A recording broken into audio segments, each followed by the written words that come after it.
Hello મિત્રો, જય શ્રી કૃષ્ણ. આપ સૌનું સ્વાગત કરું છું મારા ચેનલની અંદર.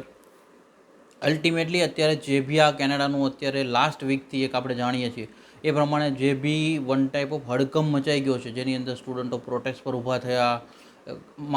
જસ્ટિન ટ્રુડોએ જે ન્યૂ પોલિસી IRCC જે લોન્ચ કરવાની વાત કરી 26મી સપ્ટેમ્બરથી, એની અંદર અલ્ટિમેટલી અત્યારના સ્ટુડન્ટોને તો એવું જ લાગે છે કે કેનેડાની અંદર અત્યારે ના જાઓ તો વધારે સારું ગણાય. બિકોઝ ઓફ આ બધું જો ફેસ કરતાં કરતાં તમે કહેવાય ને કે પર્સનલ લાઈફ જ તમારી કંઈ ના રહે અને મેન્ટલી તમે સ્ટ્રેસમાં જ જીવવાનું હોય તમારે, અને તમે ત્યાં ટેન્શનમાં જીવવાના, અહીંયા તમારા મા બાપ ટેન્શનમાં જીવે, તો એના કરતાં બેટર ઓપ્શન છે કે કેનેડા લિસ્ટમાંથી જ કાઢી નાખે.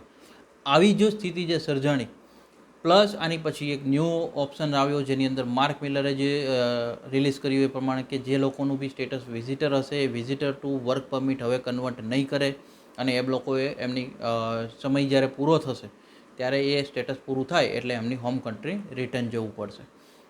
આ બધી જે વાતો થઈ, આની વચ્ચે અલ્ટિમેટલી એક જે નોટ વેરી ગુડ ન કહી શકું બટ થોડી સારી વસ્તુ જે કેનેડાએ અલ્ટિમેટલી જે PRO રિલીઝ કર્યા એ વાતની અંદર આ બધાની વસ્તુની અંદર હિડન થઈ ગઈ.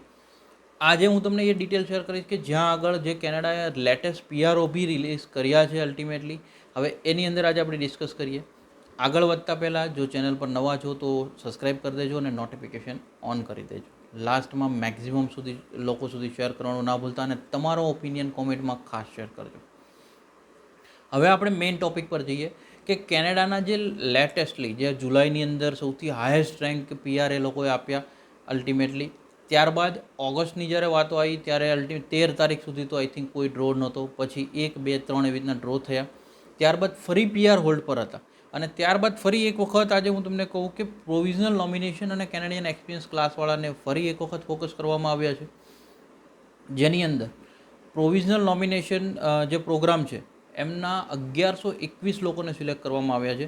CRS સ્કોર અલ્ટિમેટલી જે લાસ્ટ ટાઈમ હતો એની આજુબાજુ જ એક રમી રહ્યો છે. 694નો CRS છે, અને પહેલાંના ડ્રોની વાતો કરીએ તો 670 હતો, 680 જ્યાં જોવામાં આવ્યો, 690 સુધી જોવામાં આવ્યું, અને અલ્ટિમેટલી ત્યાં છે. બટ એક સારી વાત એ કહી શકું કે જેની અંદર કેનેડિયન એક્સપિરિયન્સ ક્લાસ જે ફરી એક ગ્રીપ પકડી છે, જેની અંદર ફરી એક વખત નંબર બહુ જ હાઈ છે. 3300 લોકોને સિલેક્ટ કરવામાં આવ્યા છે.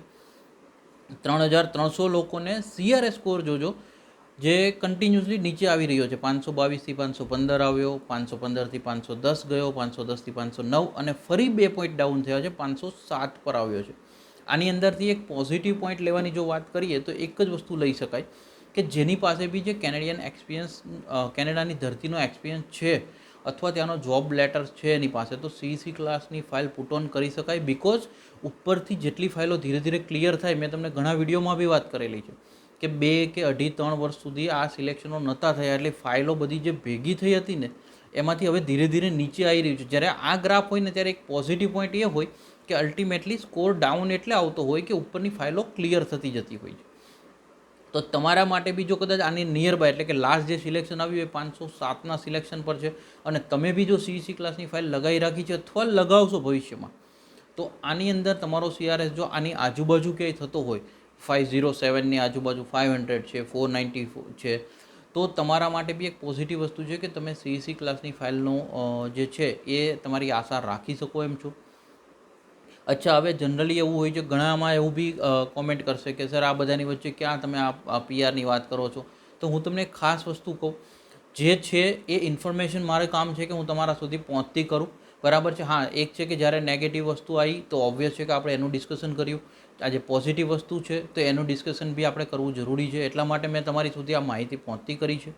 જો તમને માહિતી સારી લાગી છે, એક લાઇક કરી દેજો, અને મેક્સિમમ લોકો સુધી શેર કરવાનું ના ભૂલતા.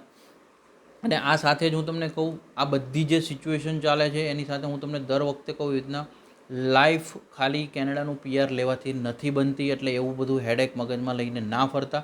B positive. તમારામાં ટેલેન્ટ હશે, રસ્તો નીકળતો જ રહેશે. કંઈક ને કંઈક રસ્તાઓ મળી રહેશે તમને. એક વખત નહીં તો બીજી વખતે નહીં તો ત્રીજી વખતે. બટ હા, મેં તમને કીધું એવી રીતના કે જો તમે હેલ્ધી હશો, તમે માઇન્ડથી હેલ્ધી હશો, તમે ફિઝિકલી હેલ્ધી હશો, અને તમારામાં ટેલેન્ટ હશે, અને નેવર ગીવ અપ વાળો જે એટીટ્યૂડ હોય છે ને, જે કે ભાઈ હું હાર નહીં માનું, ઠીક છે સિચ્યુએશન કંઈ બી હોય, આ હશે તો તમે લોકોને કોઈ તમારું કેરિયર બનાવતા નહીં રોકી શકે.